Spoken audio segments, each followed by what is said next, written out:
The rearview mirror told Marcus Webb a truth his mind refused to accept. The hitchhiker sat perfectly still in the passenger seat, face turned toward the window, watching the Nevada desert blur past in shades of rust and bone. Normal enough, except for the photograph tucked into the sun visor above Marcus's head, its corner visible in his peripheral vision. The photograph showed a younger version of the same highway, the same truck stop, the same stretch of cracked asphalt marked Mile 81. And in that photograph, faded and creased from 20 years of desert heat, stood a man in a denim jacket with dark hair and hollow eyes. The exact same man who now sat 3 feet away from him, breathing the same recycled air, wearing the same denim jacket. Unchanged. Unaged. Impossible. Marcus's hands tightened on the steering wheel until his knuckles went white. The morning had started like every other morning for the past 4 years. Marcus Webb woke at 4:30 in the sleeping berth of his Kenworth W900, the cabin still dark, the air conditioning humming its mechanical lullaby. 26 years old, and already he could navigate Interstate 80 through Nevada with his eyes closed. Every rest, stop, and mile marker branded into his memory, like the faded tattoo on his forearm. The same route his father had driven before the accident. The same endless ribbon of asphalt stretching between Reno and Salt Lake City, through a landscape so empty it felt like the earth itself had given up. He'd made coffee on the small burner, instant and bitter, and watched the sun crack open the horizon like a wound. The radio crackled with trucker chatter, voices disembodied and lonely, reaching out across the static. Marcus didn't join in anymore. He'd learned that silence was easier than small talk when you spent 20 hours a day alone with your thoughts. By 6, he was rolling, the truck's engine a deep growl that vibrated through the seat and into his bones. The cargo was furniture, bound for a warehouse in Elko. Unremarkable. Routine. The kind of load that let your mind wander to dangerous places if you weren't careful. Mile 81 appeared just after 7, shimmering in the heat that already rose from the asphalt in waves. The old truck stop had been closed for 15 years, its windows boarded up, gas pumps rusted into skeletal remains. Marcus barely glanced at it anymore, though something in his chest always tightened when he passed. Muscle memory of a feeling he couldn't quite name. That's when he saw the figure. A man stood at the edge of the road, thumb out, denim jacket bright against the washed-out beige of the desert. No car nearby, no broken-down vehicle. Just a man, alone, at the loneliest mile marker in Nevada. Marcus almost kept driving. Every instinct his father had drilled into him said to keep going, never stop, trust nothing in the empty places. But something made him touch the brakes. Maybe it was the way the morning light hit the man's face. Maybe it was the memory of his father's voice saying that mercy mattered, even out here. Maybe it was something else entirely, something pulling strings Marcus couldn't see. The air brakes hissed as the truck shuddered to a stop. Marcus leaned over and cranked down the passenger window. "Where you headed?" he called out. The man approached slowly, his boots leaving prints in the dust that seemed to vanish as soon as he lifted his feet. Up close, Marcus could see he was maybe 40, with dark hair starting to gray at the temples, and eyes that looked like they'd seen the bottom of something deep and cold. The denim jacket was worn but clean, and there was something old-fashioned about the way he carried himself, like a photograph from a different decade. "East," the man said. His voice was quiet, almost apologetic. As far as you're going. Marcus hesitated. The man's eyes held his, and there was something pleading in them, something desperate beneath the calm surface. I can take you to Elko, Marcus said finally. Hop in. The man climbed up into the cab with surprising grace, settling into the passenger seat like he'd done it 1,000 times before. He didn't say anything as Marcus pulled back onto the highway, just stared out at the desert with an expression Marcus couldn't read. They drove in silence for 10 minutes, the only sound the engine's steady rumble and the whisper of wind against the windshield. Marcus kept sneaking glances at his passenger, trying to figure out what felt wrong. The man didn't fidget. Didn't check a phone because he didn't seem to have one. Didn't make small talk. Just sat there, perfectly still, like a mannequin someone had posed in the seat. Name's Marcus, he offered finally, unable to stand the silence any longer. The man turned his head slowly. Daniel, he said. Thank you for stopping. Most people don't anymore. You from around here? I was. Long time ago. Daniel's fingers traced the edge of the door handle absently. I've been trying to leave for a while now. Leave what? Them? The word dropped into the cab like a stone into still water. The family. That's what they call themselves. The family of the endless road. Marcus felt something cold touch the base of his spine. A cult? Close enough. Daniel's voice stayed level, but his jaw tightened. They have a compound about 30 miles north of here. Been there since the 70s. They believe the desert has a voice, that it speaks to certain people, tells them things, shows them paths. And you were part of this? I was born into it.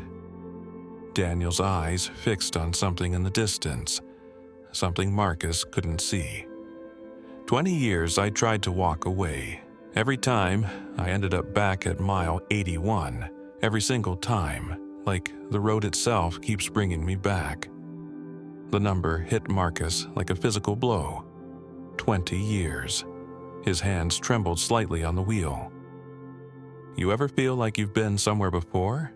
Daniel asked suddenly. Not déjà vu, something deeper, like you're walking in footsteps you already made. Marcus didn't answer. Couldn't answer. Because buried deep in his childhood memories, in the foggy recollections of being 6 years old and riding in his father's truck, was a moment he'd never fully remembered until now. A moment at mile 81. A hitchhiker in a denim jacket. His father's voice, tight with fear, saying they had to keep driving, had to never look back. You okay? Daniel asked, noticing Marcus's sudden pallor. Fine. The word came out strangled. Marcus cleared his throat. Just need some water. He reached for the bottle in the cup holder, and that's when his eyes caught the sun visor. The photograph. His father had tucked it there years ago, a reminder of something, though he'd never said what. Marcus had left it there after the funeral, unable to throw away any piece of his father he could keep. The photograph showed the old truck stop at mile 81, taken sometime in the early 2000s. His father's truck sat in the background, and in the foreground, clear as day, stood a man in a denim jacket. Dark hair, hollow eyes, unchanged by 20 years. Marcus's vision swam. The truck drifted slightly into the other lane before he jerked it back. You should pull over, Daniel said quietly. You look like you've seen a ghost. The laugh that came out of Marcus's mouth sounded broken, desperate. What year were you born, Daniel? Does it matter? Humor me. Daniel was quiet for a long moment. 1975, why? That would make you about 50. I suppose it would. Marcus glanced at him again, really looked this time. The man beside him didn't look 50, didn't look 40. He looked exactly like he had in the photograph. Exactly like he must have looked when Marcus's father picked him up 20 years ago on this same stretch of road. "This isn't possible," Marcus whispered. "The desert has rules that don't make sense anywhere else," Daniel said. His voice was still calm, but now Marcus could hear the exhaustion underneath, the weight of something that had been carried too long. Time moves differently out here, especially around mile 81. The family knows this.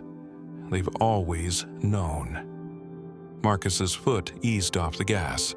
The truck began to slow. "What are you?" "Tired." The single word contained universes of pain. "So very tired." "Are you real? Is this real?" Daniel turned to face him fully now, and Marcus saw something shift behind his eyes, something ancient and sad. "I've been asking myself the same question for 20 years. Every time I end up back at mile 81, I think, maybe this time will be different. Maybe this time the driver will be able to break the loop. Your father tried. He got about 100 miles before the truck just turned around. He didn't even notice until he was back at the start, and I was standing there again, thumb out, waiting." The desert seemed to press in around them, the emptiness suddenly malevolent. Marcus could feel his heartbeat in his throat, his ears, his fingertips. "What happens if I keep driving?" he asked. "I don't know. No one's made it past the state line with me in the truck. And if I let you out, I'll be back at mile 81 before sunset. I always am." Marcus looked in the rearview mirror again, at the highway stretching behind them, at the mile markers ticking past. They were at mile 95 now. 14 miles from where he'd picked Daniel up. 14 miles that felt like they were balanced on the edge of something vast and unknowable. "The family," Marcus said slowly. "They did this to you?" "They thought they were giving me a gift, immortality, a purpose. They didn't understand that immortality without escape is just a prettier word for hell." Daniel's hand moved to the door handle. "You should let me out before the road decides for you." "What does that mean?" As if in answer, the truck's engine coughed. The dashboard lights flickered. Marcus felt the wheel start to pull to the right, turning of its own accord, trying to bring the truck around in a wide arc back toward mile 81. No. Marcus fought the wheel, his arms straining. "No, I'm not doing this. It's not up to you. The hell it isn't." Marcus's foot slammed down on the gas. The engine roared, protesting, but the truck surged forward. Mile 96, mile 97. Every instinct screamed that he was fighting something bigger than mechanics, bigger than physics. Daniel watched him with something like hope flickering in those hollow eyes. "Marcus, that's what your father called you. I remember now. You were in the sleeper berth. I could hear you breathing. He told me you were 6 years old, that you wanted to be a trucker just like him." "Stop." He kept driving too. Got to mile 143 before the truck turned around. I remember his face when he realized. The same look you have now. Mile 100. The state line was still 60 miles away, but the wheel fought Marcus with increasing violence, the truck shuddering like it was trying to tear itself apart. "What do I have to do?" Marcus demanded. "Tell me how to break this." "I don't know." For the first time, Daniel's voice cracked. "If I knew, don't you think I would have done it myself?" The engine screamed. Smoke began to pour from under the hood. Marcus could smell burning oil, burning rubber, something deeper and wronger than mechanical failure. Mile 105. "Let me go," Daniel said softly, "before it takes you too." Marcus looked at him, really looked, and saw not a monster or a ghost, but a man who had been trapped in the same moment for 20 years, riding the same stretch of highway with different drivers who all failed to save him. A man who had watched the world change around him while he stayed frozen, unchanging. A photograph that never yellowed. "I'm sorry," Marcus whispered. "I'm so sorry." He pulled the truck to the shoulder. The engine died immediately, the sudden silence deafening. Daniel opened the door and climbed down, moving with that same strange grace. He stood in the desert dust, looking back up at Marcus.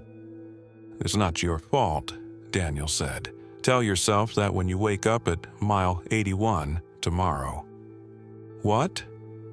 But Daniel was already walking away, heading back west on foot, back toward the place where the loop began and ended. Marcus watched him go. Watched until he was just a dark spot on the horizon, then watched until even that vanished into the heat shimmer. Marcus tried the ignition. The engine turned over smoothly, perfectly, like it had never struggled at all. He looked at the odometer. Mile 105. He looked at the photograph on the sun visor. The man in the denim jacket stared back at him from 20 years ago. He drove on, but the road felt different now, like it was watching him, learning him, memorizing the pattern of his thoughts. He made it to Elko, delivered the furniture, slept in a motel that smelled like cigarettes and regret. In the morning, he climbed back into his truck and headed west, back toward Reno, back through the Nevada desert. Mile 81 appeared just after 7, the old abandoned truck stop shimming in the early heat. And standing at the edge of the road, thumb out, denim jacket bright against the desert, was Daniel. Marcus didn't stop this time. He drove past, hands locked on the wheel, eyes straight ahead. But in the rearview mirror, he could see the figure standing there, patient and eternal, waiting for the next driver who might succeed where all the others had failed. The desert stretched on forever, empty and knowing, keeping its secrets buried beneath the sand and sage. And somewhere in the distance, a voice like wind through ancient stones whispered about roads that circled back on themselves, about time that moved in loops instead of lines, about the price of mercy in the lonely places. Marcus drove on. He would make it to Reno. He would take a different route. He would never come back to mile 81. But even as he thought it, he knew. The road always called its children home. The desert always collected its debts, and some loops once entered could never be escaped, only endured. The scripted casebook remains open. Subscribe to the archive. Share the evidence. Leave your verdict below. Some secrets are better shared.